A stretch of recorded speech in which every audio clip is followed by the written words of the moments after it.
प्रिय श्रद्धालुओं, जय श्री कृष्णा, जय श्री राम, जय श्री राधे राधे, जय श्री महाकाल। इस प्रवचन में आपको श्रवण कराएंगे देवी के द्वारा ज्ञानोपदेश, भक्ति का प्रकार तथा ज्ञान प्राप्ति की महिमा।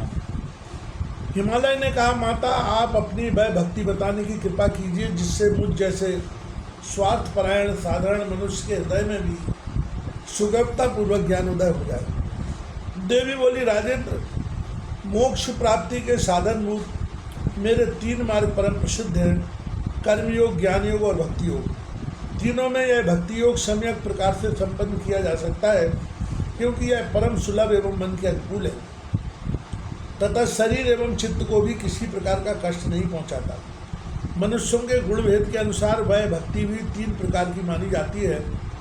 जो दूसरे को दुखी बनाने के उद्देश्य से दम्भपूर्वक दाय एवं क्रोध से भरकर भक्ति करता है, उसकी वह भक्ति तामसी है। गिरिराज हिमालय जो दूसरों को पीड़ा तो नहीं पहुँच देता परंतु अपना ही कल्याण चाहता है तथा जिसका हृदय कामना से कभी खाली नहीं होता, यश एवं भोग की लालसा लगी रहती है तथा जो फल पाने की इच्छा से ही श्रद्धापूर्वक मेरी उपासना करता है, भेद बुद्धि के कारण मुझे अन्य समझता है, उस मंद बुद्धि मानव के द्वारा की हुई भक्ति राजसी है। जो अपना कर्म परमात्मा को अर्पण कर देता है, पाप को भी धो बहाने के लिए ही कर्म करता है। वेद की आज्ञा के अनुसार मुझे निरंतर सत्कर्म में लगे रहना चाहिए, यूँ मन में निश्चित करके भेद बुद्धि का आश्रय ले मेरी प्रसन्नता के लिए कर्म करता है, उसकी वह भक्ति सात्विकी है। सेव्य सेवक की भेद बुद्धि से की हुई सात्विकी भक्ति मेरी प्राप्ति में सहायक है। पूर्वोक्त राजस और तामस कर्म से मैं नहीं प्राप्त हो सकती। अब मैं श्रेष्ठ भक्ति का विवेचन करती हूँ, सुनो। निरंतर मेरे गुण का श्रवण और नाम का कीर्तन करता रहे। मैं कल्याण एवं गुणमय सपनों की भंडार हूँ। मुझ में चित्त को तैल धारा की भांति सदा लगाए रखे। हेतु अथवा अहेतु की मन में कभी कल्पना ही न उठे। शामीप, सायुज्य, सालोक और साष्टी, इन 4 प्रकार की युक्ति की येषणाओं का कभी मन में उदय ही न हो। मेरी सेवा से बढ़कर कभी किसी काम को श्रेष्ठ न समझे। सेवक सेव भाव की ऐसी गहरी छाप हो कि जिससे वह केवल मोक्ष भी न टूटे। अटूट श्रद्धा के साथ सावधान होकर केवल मेरा ही चिंतन करें। मुझ में और अपने में निरंतर अभेद बुद्धि रखें। सभी जीव मेरे रूप है ऐसी धारणा सदा बनाए रखें। अपने और पराय में एक समान प्रीति रखें। चैतन्य परब्रह्म समान रूप से सर्वत्र विराजमान है, यह जानकर अभेद दृष्टि रखें। संपूर्ण रूपों में सर्वत्र सदा मुझे विराजमान समझकर प्रणाम एवं भजन करें। पर्वतराज हिमालय चांडाल तक भी भगवती का रूप है, ऐसी भावना होनी चाहिए। भेद त्याग कर कहीं भी द्वेष भाव न रखें। राजन, मेरे स्थान के दर्शन करने, मेरे भक्त से मिलने, मेरे शास्त्र के सुनने तथा मेरे मंत्र तंत्रादि में श्रद्धा रखें। मेरे प्रति प्रेम के कारण चित्त में मधुर हलचल मची रहे एवं शरीर में रोमांच हो जाए। आँखों से प्रेम के आंसू बहते रहे। गदगद कंठ होने से शब्द निकलना बंद हो जाए। पर्वतराज में जगत को उत्पन्न करने वाली परमेश्वरी हूँ। मैं संपूर्ण कारणों की मूल कारण हूँ। मेरे नित्य और नैमित्तिक सभी व्रत दिव्य हैं। धन के व्यय में कंजूसी न करके भक्ति के साथ निरंतर मेरे व्रतों का पालन करें।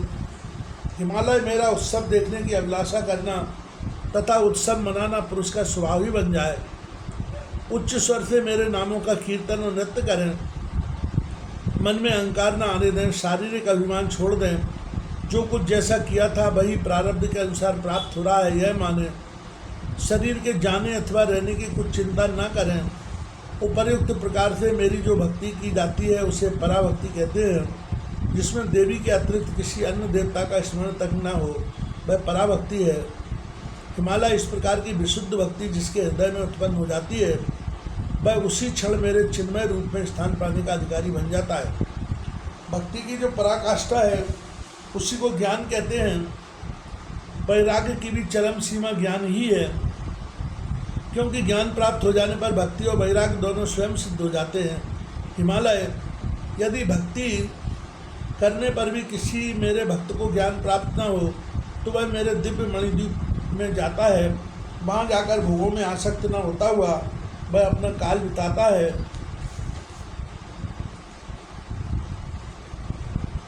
गिरिवर, अंत में उसे मेरे रूप का सम्यक प्रकार से ज्ञान हो जाता है।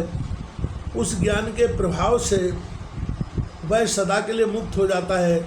ज्ञान मुक्ति का अचूक साधन है, इसमें कोई संदेह नहीं। सभी मेरे रूप है और मैं सब में विराजमान हूँ। मेरे इस रहस्य को जो समझ जाता है उसके प्राण उत्क्रमण नहीं कर सकते। जो सब में ब्रह्म का ही ज्ञान रखता है वह ब्रह्म का चिंतन करते करते स्वयं भी ब्रह्म को प्राप्त हो जाता है।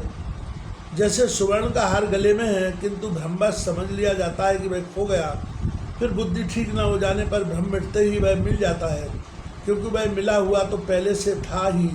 ऐसे ही पर्वतराज, वस्तुता में सर्वरूप हूँ, अज्ञान से ही पृथकता प्रतीत होती है। जिसके हृदय में वैराग्य तो उत्पन्न हो गया परंतु ज्ञान का पूर्णोदय नहीं हो सका और मर गया तो वह ब्रह्मलोक में स्थान पाता है।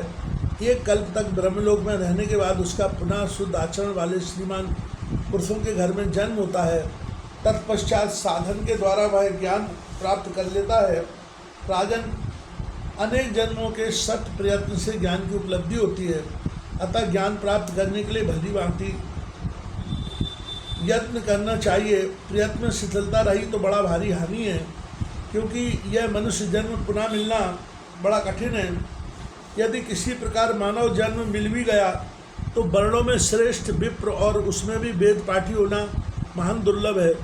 साथ ही शम, दम, तितिक्षा आदि 6 संपत्तियों, योग सिद्धि तथा उत्तम गुरु, इन सब का मिलना तो सुलभ है ही नहीं। इंद्रियों में कार्य करने की क्षमता आ जाए और शरीर में सदा पवित्रता बनी रहे, यह भी सहज नहीं है। जब अनेक जन्मों के पुण्य सहायक होते हैं तब पुरुष के मन में मुक्त होने की इच्छा उत्पन्न होती है। जो मनुष्य इस प्रकार के सफल साधनों से संपन्न होने पर भी ज्ञान की प्राप्ति के लिए प्रयत्न नहीं करता, उसका जन्म लेना व्यर्थ है। अतएव राजन, भक्ति के अनुसार ज्ञान प्राप्ति के लिए यत्न करने में तत्पर हो जाना चाहिए। ज्ञान मार्ग पर चलते समय एक एक पद पर अश्वमेध यज्ञ का फल मिलता है। दूध में छिपे हुए घृत की भांति प्रत्येक प्राणी के हृदय में ज्ञान गुप्त रूप से छिपा है। प्राणी को चाहिए कि मन रूपी मथानी से निरंतर मत कर उसे प्राप्त कर ले। वेदांत ने डुग्गी पीट कर यह घोषणा कर दी है कि ज्ञान प्राप्त कर लेने पर मानव कृतार्थ हो जाता है। हिमालय ये सब बातें संक्षेप से कह दी, अब आगे और आप क्या सुनना चाहते हैं?